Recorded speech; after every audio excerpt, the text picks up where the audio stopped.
At 67, Ruth Johnson realized something painful. The world had started forgetting her. Not her children, not her friends, just the world. She woke up before sunrise, like always, brewed her coffee, and poured a cup for one. The house was quiet. Too quiet. Her birthday had passed 3 days ago. No calls.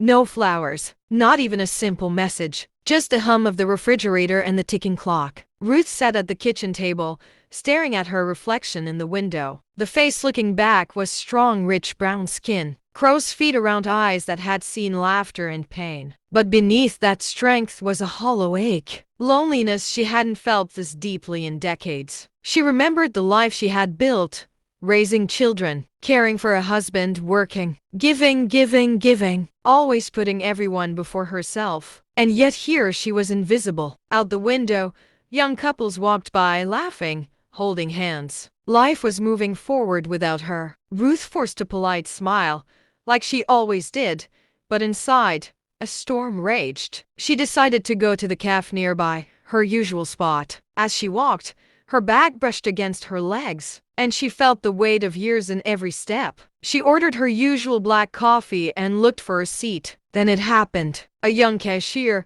busy with orders, called loudly to the man ahead of Ruth.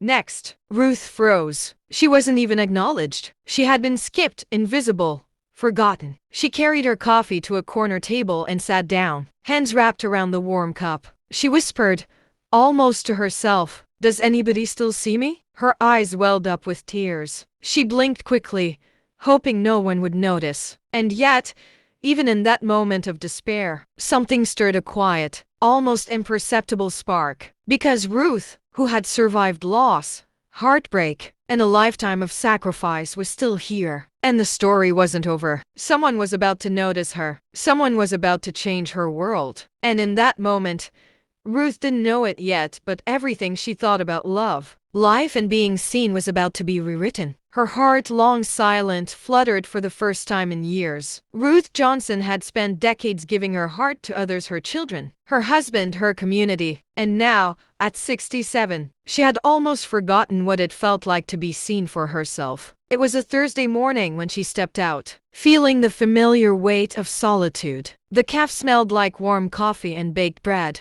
a small comfort in a world that often overlooked her. She scanned the room, preparing for another day of invisibility, when she noticed him, an African-American man, around 68, salt and pepper beard, eyes that carried both grief and gentleness. He approached and asked softly, "Is the seat taken?" Ruth looked up, startled. No one had asked her that in years. "No, it's not," she replied, unsure why her heart had skipped a beat. They sat together, strangers in a busy world, yet somehow completely at ease. There was no awkwardness, no forced conversation, only a silence that felt like understanding. Minutes passed. Then he spoke, his voice soft but steady. "I almost didn't come in today. Some days feel heavier than others." Ruth's chest tightened. She nodded, recognizing herself in his words. He smiled gently. "You have a presence," he said, "a life lived fully, a heart that has known pain and love alike." Tears formed,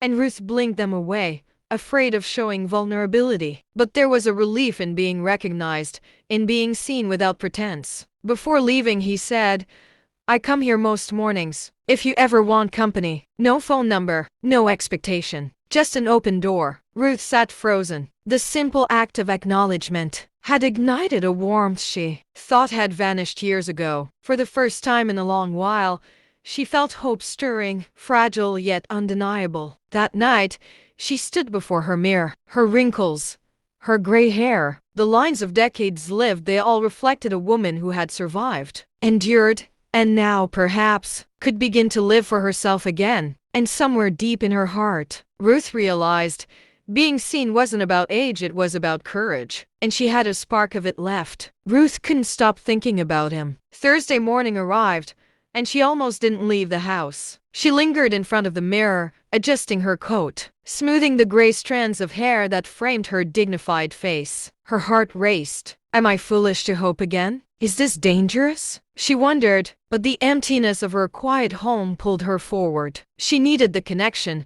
even if fear whispered to her every step. She entered the cafe and saw him, Calvin, sitting in the corner, a gentle smile on his face as though he had expected her. Ruth's chest tightened. For decades, she had learned to hide her desires, to be strong and stoic. But now, she wanted something she had almost forgotten: companionship, understanding, love. They walked together to the park, side by side, sharing stories of their life's childhood memories, lessons learned, the grief of lost loved ones, and the resilience that had carried them through. Each step was tentative, yet comforting. Words were few, but every glance, every small gesture, spoke volumes. After a while, Ruth stopped on a worn wooden bench, the golden afternoon sunlight painting their faces with warmth. She took a deep breath, and in a trembling voice confessed, "I thought love had a deadline, especially for women my age. I thought my time had passed." Calvin turned to her, his eyes soft and understanding. "Love doesn't expire, Ruth. It waits. It waits until we stop punishing ourselves for surviving. It waits until we allow ourselves to be seen." Tears rolled freely down Ruth's cheeks. She had spent so many years being strong, giving, surviving. She hadn't realized that strength could feel so lonely, so heavy, until now. They walked slowly back, hands nearly touching, words unspoken but understood. The park around them glowed with a late afternoon light, leaves rustling in a gentle breeze. In that moment, Ruth felt the fragile stirrings of hope and courage intertwine. That night, alone in her home, she cried not from pain, but from release, from the realization that she had been worthy all along, even when life had convinced her otherwise. For the first time in decades, Ruth allowed herself to want something for herself. And that desire, small, trembling, undeniable, was the beginning of a new chapter in her life. Because even at 67, she was learning that wanting again was not weakness, it was bravery. At 67, Ruth Johnson didn't become young again, but she became visible to herself. The park was quiet that evening, golden sunlight spilling across the benches. Calvin, standing beside her, extended his hand. She hesitated, not because she doubted him, but because she had spent decades doubting herself. Fear whispered, "What if it's too late?" Then she remembered every lonely morning, every day she felt invisible, every birthday without a call, every tear she swallowed to be strong for others. She took his hand. No words were needed, no promises, just presence. They walked slowly, the air filled with the gentle rustle of autumn leaves. Ruth's heart beat in a rhythm she hadn't felt in years. Anticipation, wonder, joy, and relief all tangled together. At home that night, she stood in front of her mirror. Her reflection showed gray hair, lines of experience, and eyes that had endured. She traced her hands that had raised children, cooked countless meals, carried burdens she would never speak of. And she smiled, not because she had been chosen by someone else, but because she chose herself. For decades, Ruth had given everything: her love, her energy, her heart to others. And in doing so, she had forgotten the most important truth: that she too was worthy of attention, of care, of love. The tears that fell this time were different. They weren't born of loneliness or sorrow. They were born of release, of recognition, of finally allowing herself to feel alive. She picked up her journal, opened it to a blank page, and wrote, "I am here. I am seen. I am still capable of love, joy, and courage." Ruth realized something profound.